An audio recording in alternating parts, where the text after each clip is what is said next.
चलिए आज का क्या रहेगा अपना टॉपिक, एंड फंक्शन अपना हो गया था ना। ठीक है,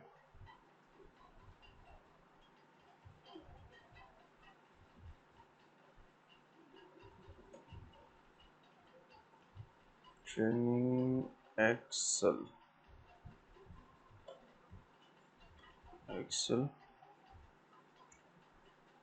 एंड फंक्शन हो गया। आज हम देखेंगे not and if error function, topic number 26, not and if error. Not and if, इसमें आप सेकंड नंबर यूजर, हाँ कौन सा यूजर का नाम क्या है? हाँ, इस पे आपको करना है IT@123 @123। चलिए भाई, तो इसको हम ऑन कर लेंगे। सबसे पहले हम बात करते हैं नॉट फंक्शन की। ठीक है, तो ये भी लॉजिकल फंक्शंस के अंदर ही आएगा। ठीक है, ये हमारा लॉजिकल फंक्शन अभी कंटिन्यू चल रहा है, तो यहाँ पर ये लॉजिकल फंक्शन के अंदर हमारा नॉट फंक्शन है। ठीक है, इसको कैसे करेंगे? जैसे यहाँ पर डेटा हमारा है भाई, डेटा 1 ट्रू फॉल्स, और यहाँ पर दे रहा है नॉट फॉल्स और ट्रू। इस तरीके से हम इसको क्या करेंगे, अपोजिट उसमें इसको,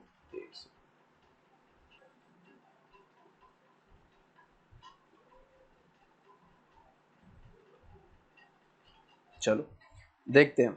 मतलब यदि कोई कंडीशन आपको चेंज करानी है, ट्रू को फॉल्स कराना है, फॉल्स को ट्रू कराना है, तो यहाँ पर हम क्या करेंगे, नॉट फंक्शन। नॉट फंक्शन मतलब कि इसको नॉट कर देगा कि नहीं ये नहीं ये नहीं ये।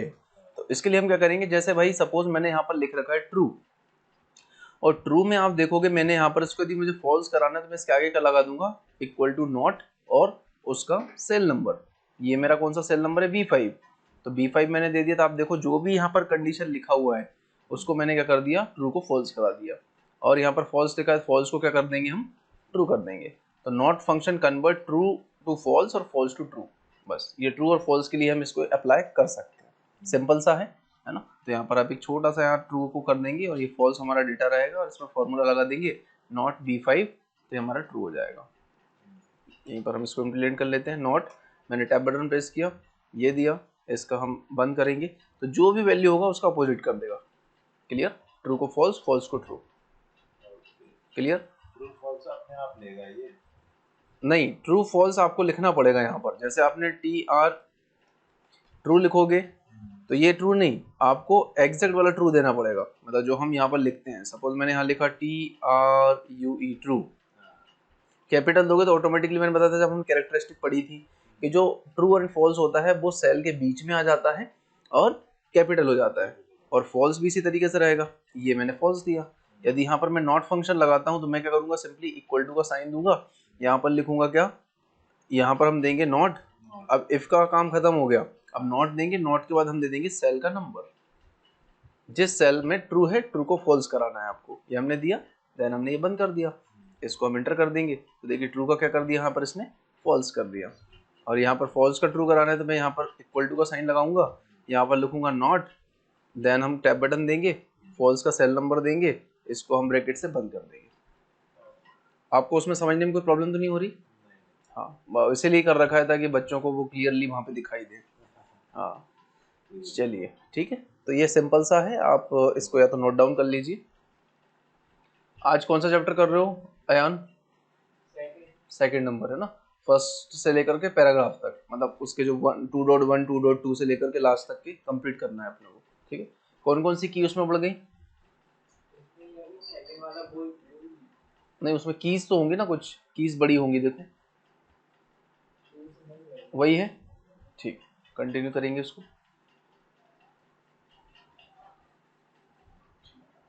ठीक है, चलिए नेक्स्ट हम देखते हैं if error function. If error function,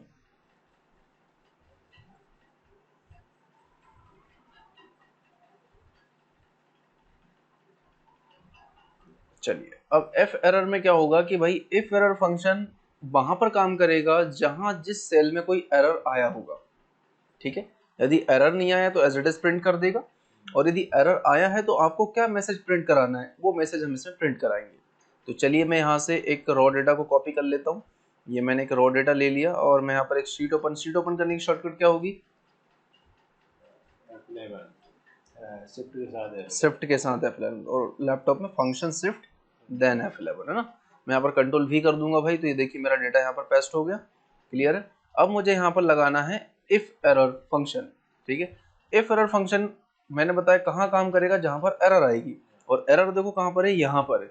ठीक है, ये इस तरीके से एरर होती है ये। यदि आप नेम बेस्ड एरर करोगे तो क्या होगा, सपोज जैसे यहाँ पर आपने कोई नाम लिखा, जैसे एक्सेल आपने नाम लिखा, और एक्सेल को आप डिवाइड करोगे, सपोज आप इसको डिवाइड करोगे कितने से, मैंने कहा यहाँ पर 2 से, तो देखो यहाँ नेम बेस्ड एरर आ गई, क्योंकि भाई अल्फाबेट को हम न्यूमेरिकल से डिवाइड कर ही नहीं सकते। तो एक हमारे पास नेम बेस्ड एरर आ गई, और एक हमारे पास यहाँ पर ये इसको हम बोलेंगे, ये एरर जो रहेगा डिवाइड बाय 0 एरर, क्योंकि यहाँ पर हमने किसको डिवाइड किया, 1 को 0 से डिवाइड किया है, तो इसने हमको यहाँ पर डिवाइड 0 एरर का मैसेज दिया। कुल मिलाकर हमारा कहने का मतलब ये है कि जिस सेल में एरर होगी वहां पर ये फॉर्मूला हमारा काम करेगा। ठीक है, अब जैसे ऊपर देखो कोई टेक्स्ट है भाई, तो सिंपल प्रिंट कर देगा इसको, यहाँ कोई नंबर है एज इट इज प्रिंट कर देगा, यहाँ बुलियन ट्रू और फॉल्स लगे हैं तो एज इट इज प्रिंट कर देगा। तो फंक्शन क्या होगा इसका, है ना, बात हम करते हैं भाई फंक्शन की बात करें, आप फंक्शन क्या लगाएंगे हम, तो चलिए हम फंक्शन यहाँ पर लगा लेते हैं। तो ये हमने एज इट इज इसको फॉर्मेटिंग दे दी, और यहाँ थोड़ा सा हम इस सेल को बड़ा कर लेंगे। ठीक है, यहाँ पर देंगे इक्वल टू का साइन, देन यहाँ देंगे इफ एरर। अब देखो टैब बटन का कमाल, अब या तो आप पूरा टाइप कर लो इफ एरर, नहीं तो इफ ई लिखा और टैब बटन प्रेस कर दूंगा तो वो ऑटोमेटिकली उसको कंप्लीट कर लेगा। ठीक है, देन ब्रैकेट भी ओपन कर दिया भाई। इसके बाद हम इस सेल को बता देंगे कि भाई साहब इसमें एरर है या नहीं है, चेक करके बताइए। देन हम यहाँ से ब्रैकेट को क्लोज कर देंगे, देन एंटर, और इसका एंटर नहीं, इसके बाद हम कर देंगे इसके बाद ये इफ एरर, पहले तो हमने वैल्यू दे दी कि भाई साहब वैल्यू क्या है, तो वैल्यू हमने सेल को दे दिया। अभी हम मैसेज क्या प्रिंट कराना चाहते हो, यदि एरर होगी तब, तो यहां पर हम कर देंगे this cell have some error please check and try. तो मैंने थोड़ा सा बड़ा सा लिख दिया। ठीक है, और इसके बाद मैं इसको क्लोज कर दूंगा भाई। ठीक है, एंटर मैं करूंगा तो देखो इसने एरर प्रिंट नहीं किया, क्योंकि एरर इसमें था ही नहीं, है ना। अब यदि मैं थोड़ा सा इसको बड़ा कर लेता हूँ यहाँ पे, अब मैं यहाँ पर डबल टैप करता हूँ, तो ये देखो नीचे तक ये लेके चला गया, और 2 सेल में जो एरर थी देखो उसने वहां पर उनकी एज इट इज वैल्यू ना लिख करके मेरा जो टेक्स्ट मैसेज था वो उसने प्रिंट कर दिया कि this cell have some error please check and try again.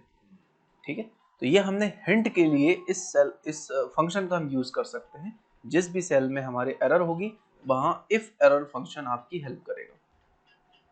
आया समझ में। अब देखो यहाँ पर नंबर था तो number as it is print कर दिया, यहाँ पर ट्रू फॉल्स था एज इट इज, क्यों भाई यहाँ कोई प्रॉब्लम ही नहीं थी, जहाँ प्रॉब्लम है वहां उसने बता दिया भाई साहब इस सेल में एरर है, इसको आप चेक करिए। आया समझ में। तो ये हो गया इफ एरर, इसको नोट डाउन किया जाए। इफ एरर फंक्शन एरर को चेक करने के लिए यूज किया जाता है।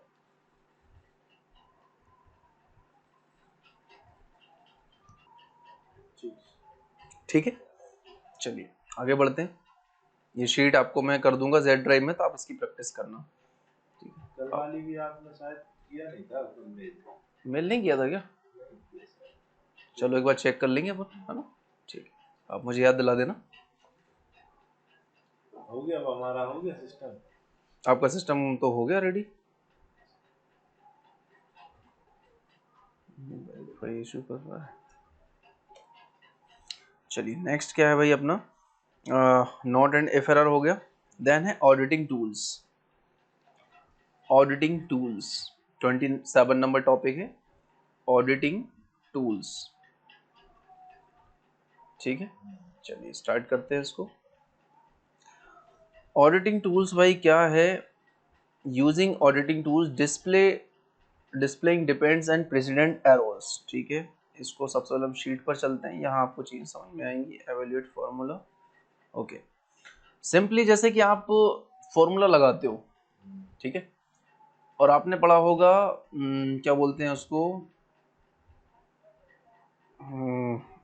बोर्ड मास फार्मूला, बोर्ड मास रूल जो होते हैं कि भाई पहले डिवाइड करेगा, इनटू करेगा, कि प्लस करेगा कि माइनस करेगा, मिक्सिंग वैल्यूज होती है ना। सपोज जैसे मैंने यहाँ पर दे दी 8 माइनस 10 इंटू, एक सेकेंड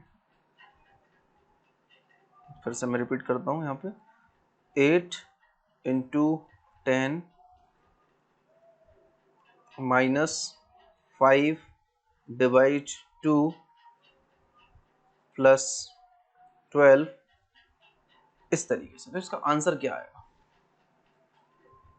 तो यहाँ पर बोर्ड मास फॉर्मूला यूज होता है कि भाई साहब पहले एक ब्रैकेट ओपन होते हैं, फिर ब्रैकेट ओपन होने के बाद फिर क्या होता है। तो वो सब चीजें यदि आपको एक्सेल में चेक करना है कि सपोज यदि मैंने कोई यहाँ पर फॉर्मूला लगाया, इसको मैं यहाँ पर डिलीट कर रहा हूँ। सपोज मैंने यहाँ पर देखा कि भाई साहब एक फॉर्मूला है, कहाँ गया, ये एक फॉर्मूला है, ठीक है।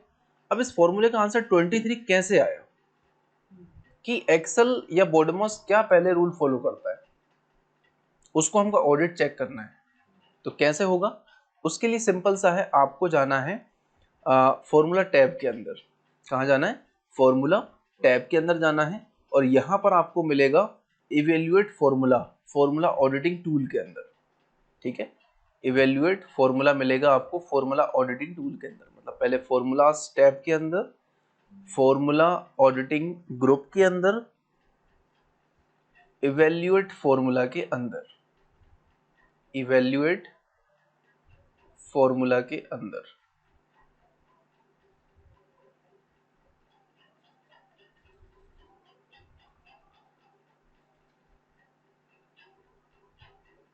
ठीक है।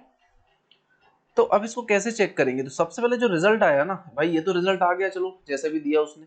तो हम क्या करेंगे, सिंपली फॉर्मूलाज टैब के अंदर, इवेल्युएट फॉर्मूला के अंदर जैसे ही जाएंगे तो देखो जो नंबर था वो इस तरीके से आ गया, मतलब जो हमने कैलकुलेशन के लिए लगाया था 8 into 2 plus 9 minus 8 divide by 4, ये यहाँ पर दिख रहा है। और इसके नीचे आप देखो बार लगा हुआ है, मतलब इसने सबसे पहले क्या कैलकुलेट किया, 8 इंटू 2 किया, सबसे पहले इंटू को परफॉर्म किया इसने, देन क्या किया, देखो डिवाइड भी नहीं किया, क्या किया, सबसे पहले इंटू को परफॉर्म किया, ठीक है। इवेल्युएट कर लिया भाई, 8 इंटू 2 कितना हो गया, 16। अब इसके बाद क्या किया उसने, 16 प्लस 9 किया, इसके बाद प्लस किया, मतलब इंटू, इंटू के बाद प्लस, 16 प्लस 9 कितना हो जाएगा, 25। चलिए 25। अब 25 में क्या किया उसने, माइनस किया, नहीं 25 तो रखा साइड में। अब उसने देखा कि भाई साहब डिवाइड करना है, तो उसने 8 डिवाइड बाय 4 किया। ऐसा नहीं कि 25 माइनस 8 नहीं किया उसने, क्या किया, 8 को डिवाइड करेगा 4 से तो कितना आएगा, 2, 4 दूनी 8, बचा 2, 2 बचा, तो 25 माइनस 2 कितना हो जाएगा, 23, है ना। मतलब ये जो नीचे बाहर है ना, ये हमको बता रहा है कि इसने किस तरीके से इसको कैलकुलेट किया, है ना। मतलब हमको ये बता रहा है, ऑडिट करके बता रहा है कि हमने कैसे कैसे इसको इस तरीके से आंसर लेके आए। अब हम देखो करेंगे तो यहाँ क्या आएगा, 25 माइनस 2, 25 माइनस 2 बराबर कितने होते हैं, 23। यही हमारा आंसर है। आपको रीस्टार्ट करना है, फिर से आप स्टार्ट कर सकते हो कि भाई 8 इंटू 2 किया 16, 16 में प्लस हमने किया 9, जिसके नीचे बार लगाया मतलब वो चीज़ यहाँ पर कैलकुलेट हो रही है, ये ठीक। इसके बाद हमने किया 25 आ गया, 25 का डायरेक्टली उसने माइनस नहीं किया, उसने देख क्या डिवाइड है क्या, हाँ भाई डिवाइड है, मतलब माइनस सबसे बाद में होता है, ठीक है। ये बोर्डमॉस जो रूल बना है उसको आप एक बार देखेंगे तो एग्जैक्ट वही चीज़ है, ये बोर्डमॉस रूल को फॉलो करता है। अब इसके बाद 8 डिवाइड बाय 4 है मतलब 2, तो 25 माइनस 2 इज इक्वल्स टू 23, ये हमारा आंसर है। इस तरीके से आप कर सकते हैं। अब यदि सपोज मैं यहाँ पर कुछ इस तरीके से फॉर्मूला लगाऊं, इक्वल टू मैंने लगाया, देन मैंने ब्रैकेट ओपन किया, ठीक है, सेम यही वैल्यू लिख रहा हूँ मैं, 8 इंटू 2, और इसके बाद मैंने दे दिया प्लस 9 माइनस 8 डिवाइड बाय 4, ये तो अंदर की वैल्यू रही। अब यदि सपोज मैं इसमें कुछ और भी चीज़ें जोड़ दूँ, क्या चीज़ जोड़ दूँ, सपोज मैंने एक बिग ब्रैकेट लगाया यहाँ पर लिखा 15 माइनस, अब समझना मैं थोड़ा सा कॉम्प्लिकेटेड बना रहा हूँ इसको, ठीक है। 15 माइनस लगाया, 15 माइनस के बाद यहाँ पर मैंने दिया इनटू कितना, यहाँ दिया 7, और इसको मैंने बिग ब्रैकेट को कर दिया बंद। अब मैं देखना चाहता हूँ कि इसका आंसर क्या आएगा, ठीक है। आपके हिसाब से क्या आना चाहिए आंसर? अब अपन तो सोचने में पड़ जाएंगे कि यार इतनी बड़ी डिजिट यार क्या होगा, है ना। अब 23 इंटू 7, और 23 इंटू 7 में जो आएगा 15 उसमें से माइनस हो जाएगा, मतलब माइनस में वैल्यू आएगी, ठीक है। इतना मैं बता रहा हूँ। चलिए अब क्या आएगी, इंटर करते हैं। यहाँ पर क्या बोला, the syntax of the name is not correct, okay, verify the name, start with a letter or underscore, doesn't include a space character, that is not allow and conflict। अच्छा चलो ठीक है, तो एक काम करते हैं, हम ये हटा देते हैं पीछे वाले, ठीक है। अब कर देते हैं, देखो माइनस में आया 8। अब -8 कैसे आया, इसको हमको रिसर्च करना है। रिसर्च करना है तो उसके लिए हमारे पास है इवेल्यूएट फॉर्मूला। यहाँ पर हम जाएंगे। अब यहाँ पर देखो सबसे पहले उसने क्या किया, 8 इंटू 2, सबसे पहले इंटू को किया, ठीक है। इसके बाद क्या किया, 16 प्लस 9 को प्लस किया, ठीक है। इसके बाद 8 डिवाइड बाय 4 किया, देन जो बचा उसमें से 25 माइनस 2 मतलब 23, है ना। 23 माइनस 15, तो कितना आएगा आपका, ये आंसर आएगा -8। इस तरीके से आंसर आया, क्योंकि भाई माइनस की वैल्यू बड़ी थी, -23 बड़ा था, 15 छोटा था, तो उसमें हमने इसको माइनस कर दिया। तो इसको अच्छा इसको फॉर्मूला अपना लगाया हुआ है। हाँ, और फॉर्मूले को अब हम चेक कर रहे हैं कि वैसा वैसा हुआ है। जैसे बच्चे को बोर्ड मास रूल आपको समझाना है, तो उसमें आप यहाँ पर लगा दीजिए बोर्ड मास, और उसको समझ में आ जाएगा क्लियर तरीके से कि क्या कर रहा है। पहले इसने इंटू किया, फिर इसने प्लस किया, फिर इसने क्या किया, डिवाइड किया, डिवाइड करने के बाद फिर इसने माइनस किया, लास्ट में माइनस करता है। भाई आपको करली ब्रैकेट लगाना है, यहाँ पर करली ब्रैकेट लगा लीजिए, है ना। यहाँ पर आप करली ब्रैकेट से पहले मैं यहाँ पर कर देता हूँ भाई 15 माइनस, यहाँ पर हम करेंगे करली ब्रैकेट ऑन, यहाँ कर देंगे 10, यहाँ पर कर देंगे हम इंटू, यहाँ पर कर देंगे 5 माइनस, यहाँ पर हम कर देंगे 3, देन यहाँ पर हम करते हैं, ठीक है, यहाँ पर मैं स्मॉल ब्रैकेट भी यूज़ करूँगा, ठीक है। ये स्मॉल ब्रैकेट मेरा कंप्लीट हो गया यहाँ पर। देन मैंने यहाँ पर लगाया प्लस, अगेन मैं एक और वैल्यू ले रहा हूँ यहाँ पर, ये मैंने वैल्यू ली 10 इंटू 7 माइनस 6, इसको मैंने बंद किया, करली ब्रैकेट को बंद किया। देखो भाई सारे ब्रैकेट बंद हो गए, है ना। ये करली ब्रैकेट हमने यहाँ से ऑन किया था, यहाँ बंद कर दिया, और बीच में हमने जो सेपरेट छोटे जो बॉक्स लगाए हैं, मतलब जो कोष्टक लगाया, वो हमने यहाँ पर बंद कर दिया ब्रैकेट। अच्छा अभी भी नहीं ले रहा है, करली ब्रैकेट को नहीं लिया इसने। चलिए करली ब्रैकेट को हटा दिया जाए। अब एंटर करेंगे तो देखो भाई अब 32 कैसे आया, ठीक है। ये हमारा हमने इस तरीके से मैथ का फंक्शन लगाया, ठीक। अब चलते हैं यहाँ पर इवेल्यूएट फॉर्मूला पर।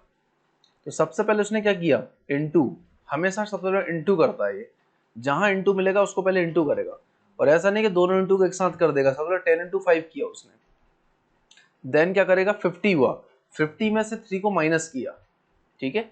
तो 50 में से 3 माइनस करेगा तो 47 आ गया। अब इसके बाद क्या किया इसने, इसके बाद 15 में से 47 को माइनस कर दिया, ये मतलब पहली पार्टी को खत्म कर दिया भाई, कि पहली पार्टी का सॉल्यूशन ही है। अब दूसरी पार्टी में देखो उसने क्या किया था, 10 इंटू 7 किया था, 70 आ गया। 70 में से क्या कर देगा, -6 कर देगा भाई, तो 6 कर दिया तो कितना आ गया 64। अब 64 में से क्या कर देगा, -32, तो जो आंसर आएगा वो आपकी वैल्यू हो जाएगी, ये आपकी 32 वैल्यू आ गई। तो इस तरीके से हमारा ये जो ऑडिटिंग टूल से काम करता है, ठीक है। ये यहाँ पर मेरे हिसाब से आपको समझ में आया होगा।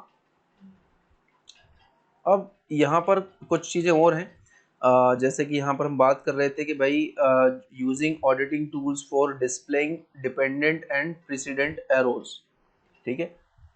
डिस्प्ले करने के लिए जो कि डिपेंडेंट और प्रेसिडेंट एरोज हैं, उनको हम कैसे यहाँ पर डिस्प्ले करेंगे। तो यहाँ पर हमने एक शीट ले रखी है, जिसमें हमने बताया कि भाई फॉर प्रेसिडेंट करने के लिए फॉर्मूला टैब में आपको जाना है, फॉर्मूला ऑडिटिंग ग्रुप में जाना है, और ट्रेस डिपेंडेंट करना है। मतलब ये ट्रेस प्रेसिडेंट्स और ट्रेस डिपेंड्स। तो होते क्या है भाई, precedents show arrow that indicate which cell affect the value of the currently selected cells. मतलब आप जो करोगे ना, फॉर्मूले लगाओगे या कोई भी चीज करोगे, तो वो एरो से डिफाइन करके बताएगा कि भाई साहब आपने किस में किसको ऐड किया है, ठीक है। तो इसको करने के लिए हमको इस सीट को करना पड़ेगा कॉपी। तो ये जो फॉर्मूला हमारा लगा है वो लगा है हमारा इस सीट में और इस सीट में, ठीक है। तो हम यहाँ से इन दोनों को रॉ मटेरियल हमने ले लिया, रो इसको नहीं, इसको भी ले लेंगे टैक्स पर, क्योंकि इससे भी हमने यहाँ पर ये चीज़ कर रखी है, ठीक है। ये हमने किया, यहाँ पर एक नई शीट ले लेंगे। पहले मैंने इजी चीज़ इसलिए बता दी ताकि वो आपको समझ में आ जाए। अब थोड़ा सा हम यहाँ पर लेवल बढ़ाएंगे, और एक और चीज़ है यहाँ पर ऊपर हमको क्या क्या कैलकुलेट करना है, टोटल टैक्स और टोटल और टैक्स, दो चीज़ और हमको यहाँ पर कैलकुलेट करनी है। चलिए स्टार्ट करें, ठीक है। और तो कुछ नहीं रहा इसमें, ठीक है। सबसे पहले टोटल करने के लिए हम क्या करेंगे, अपनी क्वांटिटी को प्राइस से इंटू कर देंगे तो टोटल निकल जाएगा, और उसको फिर हम टैक्स निकालेंगे 18%, तो यहाँ पर हम इस 8% का इससे हम क्या करेंगे, इंटू कर देंगे, 18% निकल जाएगा हमारा। जैसे कि भाई ये है, यहाँ पर हमारा वैल्यू कितनी है, ये C12, तो देखो C12 को हमने क्या किया, C12 को लॉक करेंगे, इंटू कर देंगे E5 से, तो ये हमारा क्या निकल जाएगा, परसेंटेज निकल गया। तो यहाँ पर हम शीट में देखेंगे इसको इम्प्लीमेंट करके। तो सबसे पहले तो टोटल करो, टोटल कैसे करेंगे, बराबर का साइन लगाएंगे और इसका इसमें इंटू कर देंगे, तब तो हमारा निकल जाएगा हाँ भाई हमारी टोटल सेलिंग कितने की हुई है, टोटल परचेसिंग कितने की हुई। ठीक है, इसको हमने किया, देन हम यहाँ पर इंटू का साइन लगाएंगे, देन 25 लिखेंगे, एंटर करेंगे, तो ये आ गया वैल्यू। अब नीचे तक मुझे जाना है तो मैं यहाँ पर डबल क्लिक कर दूंगा, नीचे तक का इसने काउंट कर लिया। अब टैक्स निकालना है मुझे, तो मैं क्या करूंगा, टैक्स निकालना है, तो टैक्स निकालने से पहले मैं एक काम करता हूँ, आपको इसका प्रेसिडेंट बता देता हूँ कि भाई प्रेसिडेंट क्या चाहिए। The precedent command requires that active cell contain a formula. अच्छा ठीक है, ये देखो, मतलब ये तब लगेगा जब आप उस सेल में जिसमें आपने फॉर्मूला लगाया है उस सेल पर आपको क्लिक करना पड़ेगा, तब जाकर आपको ये वैल्यू बताएगा कि भाई साहब, चलिए तो यहाँ पर क्या होगा कि देखो ये बता रहा है, एरो ये बता रहा है कि भाई साहब इन दोनों का इनटू होके ये वैल्यू आई है। ठीक है, यदि मुझे इन तीनों का चाहिए तो मैं क्या करूंगा, यहाँ पर इन तीनों को सिलेक्ट करूंगा, देन ट्रेस प्रेसिडेंट पर क्लिक करूंगा। एक सेकेंड, नहीं एक ही सेल पे दे रहा है वो, दूसरे सेल पे जाएंगे, दूसरे का दिया, एक साथ नहीं दे रहा है, तीसरे का हमने किया, ये तीसरे का आ गया। ये एरो ये बता रहा है कि इन दोनों का इनटू होके ये वैल्यू आई है। अब यदि यहाँ पर मैं करता हूँ इसका टैक्स निकालता हूँ, जो कि 8% टैक्स मुझे लग देना पड़ रहा है भाई इस पर, मतलब मैंने जितना भी ये बेचा मटेरियल उस पर मुझे 8% टैक्स और देना है, तो 8% की कैलकुलेशन भी करनी पड़ेगी। तो मैं यहाँ पर बराबर का साइन लगाऊंगा, देन इस सेल को, मैंने बताया था सेल को लॉक कैसे करते हैं, नहीं F4 बटन से, है ना, शिफ्ट के साथ F4, क्योंकि भाई ये मेरा लैपटॉप है इसलिए मैं शिफ्ट के साथ F4 करूंगा, मतलब मुझे इसका सेल कॉलम भी करना है और रो भी करना है, तो मैंने शिफ्ट के साथ F4 दबाया क्योंकि मैं लैपटॉप यूज कर रहा हूँ। आप डेस्कटॉप यूज करोगे तो सिंपल आपको F4 दबाना होगा एक बार, क्योंकि यहाँ पर देखो E मतलब कॉलम भी मेरा लॉक हो गया और 15 मतलब 15 नंबर कॉलम भी 15 नंबर रो भी मेरा लॉक हो गया। इसके बाद हम कर देंगे इसमें इनटू, देन आपका EA, ठीक है, एंटर कर देंगे, तो देखो ये वैल्यू निकल गई कि भाई साहब इस पर टैक्स कितना देना पड़ेगा आपको, 8% के भाव से 246 रुपए। अब मैं यहाँ पर डबल क्लिक कर दूंगा तो नीचे तक इसकी वैल्यू निकल गई। अब मुझे यदि इनका प्रेसिडेंट चेक करना है तो यहाँ पर मैं जाऊंगा, इनका प्रेसिडेंट चेक करूंगा, तो ये देखो प्रेसिडेंट आ गया इसका पहले वाले का, कि भाई साहब आपने क्या किया, इस वैल्यू में इनटू किया इस वैल्यू का, तब जाकर ये वैल्यू आई है। मतलब ये हमको और ज्यादा एक्सप्लोर करता है, यदि हमको जैसे और अच्छे तरीके से समझना है कि भाई साहब इनकी कैलकुलेशन कहाँ कहाँ हुई। तो कैलकुलेशन क्या हुई, सबसे पहले तो भाई इनको जोड़ा इसने, क्योंकि जिस उस पर रखोगे ना आप उसकी वैल्यू बताएगा वो। जैसे मैंने इस पे क्लिक किया, इस पे मैं ट्रेस प्रेसिडेंट करूंगा, देखो इनका एरो आया, इसके बाद यहाँ क्लिक करूंगा, ट्रेस प्रेसिडेंट करूंगा, देखो उसने आगे बढ़ाया, उसने कहा कि भाई 1275 में आपने इंटू किया 8% का। इसी तरीके से मैं यहाँ 3000 वाले इस पे क्लिक करता हूँ, इसका ट्रेस प्रेसिडेंट निकालता हूँ, देन मैं यहाँ पर इसका ट्रेस प्रेसिडेंट करता हूँ, तो ये देखो इसने उसको एरो के साथ जोड़ दिया। अब मैं यहाँ पर क्लिक करता हूँ, ये मैं ऑलरेडी यहाँ पर कर चुका हूँ, एक बार हम फिर से यहाँ पर ट्रेस प्रेसिडेंट करेंगे, तो ये देखो उसने एरो से जोड़ दिया, और सभी कहाँ से लिंक जा रहे हैं, 8% से। कुल मिलाकर ये हमको समझा रहा है कि भाई साहब हमने किस तरीके से कैलकुलेशन की, तो ये ट्रेस प्रेसिडेंट आपका काम करेगा। अब बात करते हैं ट्रेस डिपेंडेंट्स। तो ट्रेस डिपेंडेंट्स क्या होगा कि show arrow that indicates which cell are affected by the value of the currently selected cells, मतलब करंटली सिलेक्टेड सेल्स में से आपकी कौन कौन सी वैल्यू इफेक्टेड हो रही हैं, उनको यहाँ पर बताएगा आपका ट्रेस डिपेंडेंट्स। चलिए यहाँ पर हम कर लेते हैं, एक काम करते हैं, सबसे पहले हम इनको कंट्रोल Z कर देते हैं। एक सेकंड, कहाँ गए भाई, हमारी शीट ये है, ठीक है। यहाँ पर हम सबसे पहले इसको ट्रेस प्रेसिडेंट डिपेंडेंट, एक सेकंड,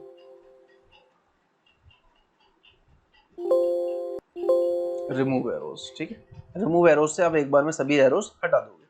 अब मैं बात करता हूँ ट्रेस डिपेंडेंट्स। तो ट्रेस डिपेंडेंट्स फार्मूला में नहीं लगता, ट्रेस डिपेंडेंट लगता है उस सेल पर जिसमें कोई फार्मूला ना लगा हो। जैसे 8% पे कोई फार्मूला नहीं लगा, यहाँ पर मैं करूंगा ट्रेस डिपेंडेंट्स, तो ये बताएगा कि भाई साहब ये किस किस से लिंक है, इसका यूज किया गया है इसमें इसमें इसमें। वही मैं बात करूं 123 का, इसका यूज कहाँ कहाँ किया गया है, तो ये बताएगा भाई साहब इसका यूज किया है 3075 में। इसी तरीके से इसका यूज करना है, इसका यूज कहाँ किया गया है, तो ये बताएगा यहाँ पर यूज किया गया है, और इसका यूज बताएगा कि ये यहाँ पर यूज किया गया है। अब वहीं पर यदि 3075 पे मैं क्लिक करने की कोशिश करूंगा तो ये एरर मैसेज देगा मुझे कि भाई साहब, मैंने एरर मैसेज तो नहीं दिया उसने, उसका बता दिया कि भाई साहब किस पर डिपेंड है। ये देखो इसने बता दिया कि हम भाई इस पर डिपेंड है, क्योंकि इस टोटल वैल्यू से आपका टैक्स कैलकुलेट होके आया है, तो उसने टैक्स के सामने एरो बना दिए। ठीक, यदि हम इसका करेंगे ट्रेस डिपेंडेंट, तो यहाँ पर एरो एरर इसलिए दे रहा है क्योंकि इसके आगे कोई चीज है ही नहीं।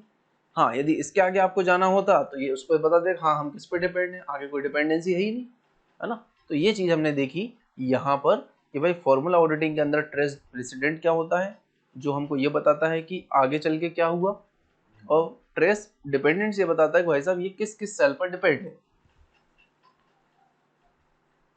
तो trace precedents and trace dependents, ये दो चीजें यहां पर हमने देखा और रिमूव एरोस किया।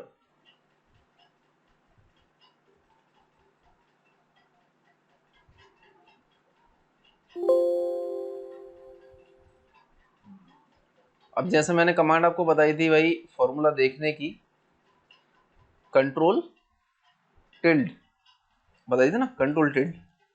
यदि आपको वो कमांड भूल जाए, इनकेस वो कमांड याद ना रहे, तो आप यहाँ से भी चेक कर सकते हैं। फॉर्मूला ऑडिटिंग के अंदर शो फॉर्मूला आपको मिलेगा, और पूरी शीट में जहाँ जहाँ फॉर्मूला लगा होगा वो फॉर्मूला इंप्लीमेंट करके यहाँ बता देगा। या तो आप कंट्रोल टिल्ड कर लें, या फिर आप यहाँ पर शो फॉर्मूला पे जा करके क्लिक कर लें, तो आपको यहाँ पर फॉर्मूला दिख जाएगा। देखो यहाँ पर कमांड भी दे रहा है उसकी, कंट्रोल प्लस टिल्ड बटन।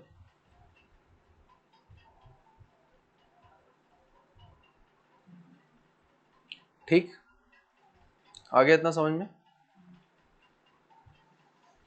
आगे चले। इतना ही रहने दो, नहीं तो मिक्स हो जाए सब। मिक्स हो जाएगा, चलिए चलिए ठीक है, फिर आप इसका प्रैक्टिकल कर लीजिए। अयान आप आ जाइए।